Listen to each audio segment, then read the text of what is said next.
Hey guys welcome back to the channel. This is Sai dental vlogs. तो आज एक बहुत ही इम्पोर्टेंट मुद्दे पे बात करेंगे कि वाइट पैचेस का एंजाइटी हम कैसे रिड्यूस करें।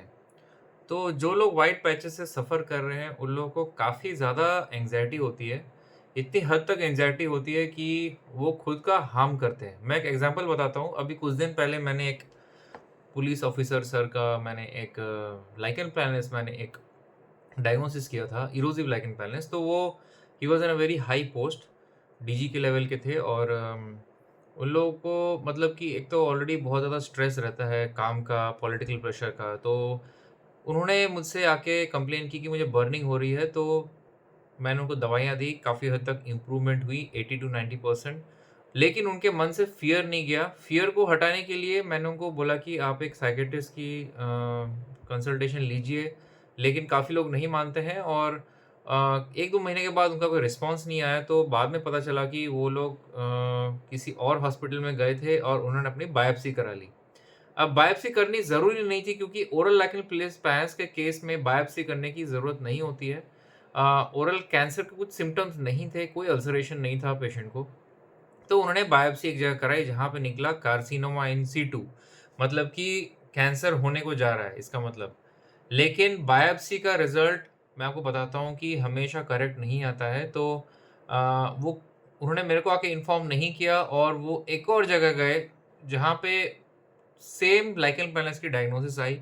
तो वो काफ़ी कन्फ्यूज़्ड हो गए कि किसकी सलाह मानें, कार्सिनोमा वाले की या फिर लाइकेन प्लैनस वालों की बायोप्सी रिपोर्ट।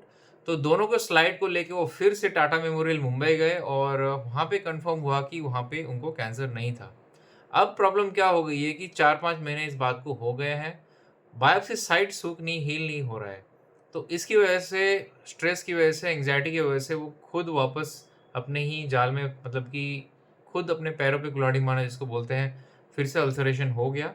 उससे क्या हुआ कि उनको एक तो वो घाव नहीं सूख रहा है, उसका एक स्ट्रेस। और फिर वो मेरे पास आए तो मैंने उनको रेगुलर एंटीऑक्सीडेंट्स दिया और मैंने उनको ऑलरेडी बायोप्सी करने मना किया। तो इससे हमें क्या सीख मिलती है कि हमको खुद ब खुद डायग्नोसिस और ट्रीटमेंट प्लान नहीं करना चाहिए। हमें ठीक है, आपने एक डॉक्टर के साथ आपने स्टिक आउट किया और ऐसा नहीं कि आप 5-6 डॉक्टर्स चेंज कर रहे हो। तो उससे क्या होगा कि आपके डिसीजन मेकिंग में कन्फ्यूजन होगा और आप हमेशा कन्फ्यूज़्ड रहोगे, गूगल सर्च करोगे, यूट्यूब सर्च करोगे, तो उसमें आपको हमेशा गूगल सर्च में इनकम्प्लीट इन्फॉर्मेशन होती है।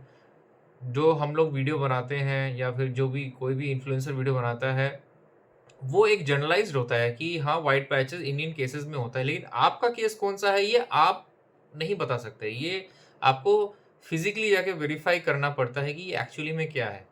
अब एक और लोग गलती करते हैं कि ओरल लीजन्स को दिखाने स्किन स्पेशलिस्ट के पास जाते हैं, दे डू गुड ट्रीटमेंट, मैं मानता हूँ।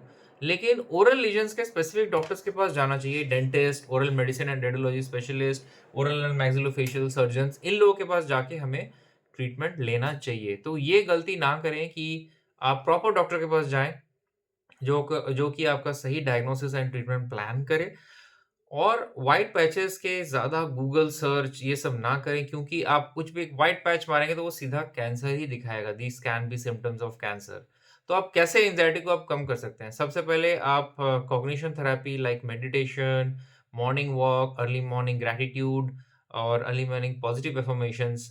ग्रैटिट्यूड मतलब कि आपको शुक्रिया अदा करना है भगवान को कि आपने यहाँ पे जन्म लिया और आप अच्छा काम कर रहे हैं और अपने आप को पॉज़िटिव वाइब्स देनी है, पॉज़िटिव अफ़र्मेशंस बोलने हैं कि आज का दिन मेरा अच्छा जाएगा। तो ये चीज़ करनी है सबसे पहले। मेडिटेशन, अगर आप कोई भी ऐप है, मेडिटेशन का ऐप डाउनलोड करके आप मेडिटेशन में काफ़ी सारे यूट्यूब के में वीडियोज़ हैं, मेडिटेशन आप करिए। मॉर्निंग वॉक करिए और अपने जो अंदर की फीलिंग्स हैं वो अपने क्लोज़ फ्रेंड्स, वाइफ़ इनके साथ शेयर करिए। और जितने भी आपके एंग्ज़ायटी कॉज़िंग फैक्टर्स हैं, देखिए एंग्ज़ायटी तो आती ही रहेगी, डिप्रेशन डिफरेंट-डिफरेंट कारणों की वजह से आता है, किसी के पास पैसे नहीं है, किसी के पास कोई प्रॉब्लम है, कोई मौत की वजह से परेशान है, हर कोई बंदा परेशान है। तो इसमें इतना डीपली सोचने की बात नहीं है। और ओरल लीजन्स को आप छोड़ दीजिए डॉक्टर के ऊपर, आप खुद ब खुद डायग्नोसिस ना करें। खुद डायग्नोसिस करेंगे तो आप फँसेंगे और गहरे जाल में फँसते रहेंगे। तो ओरल लीजन्स का डायग्नोसिस हमेशा डॉक्टर के पास करवाएँ। हर्बल मेडिसिन्स आप ले सकते हैं, एंटीऑक्सीडेंट यूज़ कर सकते हैं under doctors prescription and supervision. खुद ब खुद काफ़ी लोग मेडिकेशंस लेने लगते हैं, जो कि इनफैक्ट हार्म करता है। मैंने पहले भी एक वीडियो में बताया था कि एक पेशेंट खुद ब खुद लिप वाले अल्सर्स में टैक्रोलिमस ऑइंटमेंट लगा रही थी, जो कि कैंसर में कन्वर्ट हो गया। यूएसए ने भी यूएसए के जो ड्रग एसोसिएशन उन्होंने भी इस ड्रग को लेके उन्होंने किया था कि this is for short term use, और पेशेंट ने 2-3 साल लगाया था, जब वो लिप लिप अल्सर कैंसर में कन्वर्ट हो गया।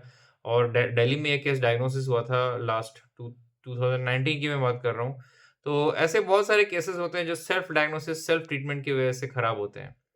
तो कभी भी अपने जो व्हाइट लीजन या व्हाइट पैच या कोई भी बीमारी हो गई, खुद ब खुद इलाज नहीं करे आइए, प्रॉपर डॉक्टर के पास जाएँ। अगर आप एक डॉक्टर से सैटिस्फाइड बाय चांस नहीं हैं, तो you can take a second opinion, वो आपकी है। लेकिन खुद ब खुद आपने मेडिकल साइंस को नहीं पढ़ा है, and Google is not medical science. Google में एक ओवरऑल इन्फॉर्मेशन रहती है। ऐसा नहीं कि डीपली दिया होता है। गूगल एक एआई है जिसके थ्रू सारी इन्फॉर्मेशन आपको मिलती है। तो इसमें पूरी सटीक 99.99 इन्फॉर्मेशन करेक्ट नहीं रहती है, 80% करेक्ट रहती है। 80% में भी मेडिकल साइंस में उतना करेक्शन नहीं। Medical science is a huge subject. आपका व्हाइट पैच सिर्फ़ आपका लाइकेन प्लैनस ल्यूकोपिकिया नहीं है, ऐसे हज़ारों लीजन्स हैं जो माउथ में हो सकते हैं। तो अगर आपको ये वीडियो पसंद आया तो please do share, subscribe, and you can follow my insta channel as well, sai_dental। Take care, bye bye.